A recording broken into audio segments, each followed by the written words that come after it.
Since the disastrous withdrawal from Afghanistan under Biden administration, all heartfelt progress on basic freedoms and rights for Afghan women have vanished.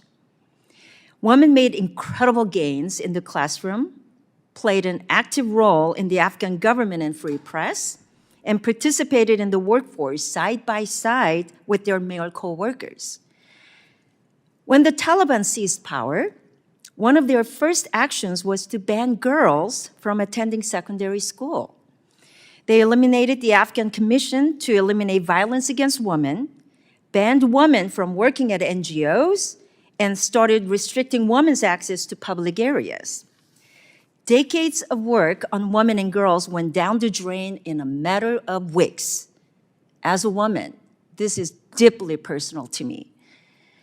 It has been raised several times today that you presented the administration with several power-sharing proposals that would give the Taliban partial or majority control of the Afghan government. So what did these peace plans say about women's rights and participation in the Afghan government? We did give one plan to accelerate the negotiations, since we wanted to see the optimal outcome, or the better option would have been an agreement before withdrawal was completed. And in those draft proposals, Afghanistan's adherence to international standards on human rights, respect for the rights of all Afghan citizens, men, women, minorities, children, were all specified in the draft that we shared with them to assist with accelerating the negotiations. Ambassador, yes. Did you think that the Taliban would be willing to share power of the Afghan government with women? Well, we had them say to us, and they say that publicly and on videos, that women could be ministers, women could be active in all parts of life.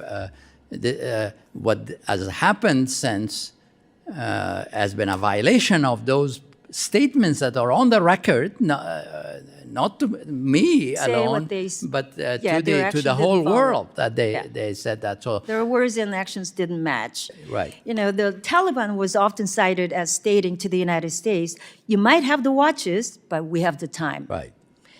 Was the Taliban waiting the United States government out so it could overthrow the Afghan government after our departure?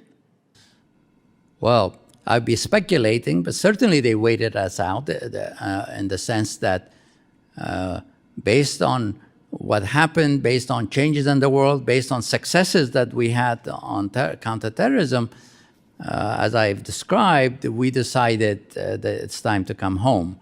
And there are things we could have done differently in retrospect. Those studies will be done that would have perhaps had a different outcome in terms of the Taliban. One issue as ambassador. Ambassador, did you consider that as a possibility if power sharing agreement was implemented?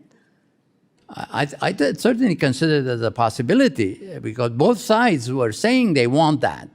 And the question was the terms. The president of Afghanistan, President Ghani, did not want to leave office. He wanted the Talibs to join them. They said no, they won't join. There has to be a new government that be formed with a head that's acceptable to both sides. So the negotiations were difficult. We knew it was going to take time. You know, the war had been going on there for 40 years. The President Biden's unconditional withdrawal legitimized the Taliban's plan of action?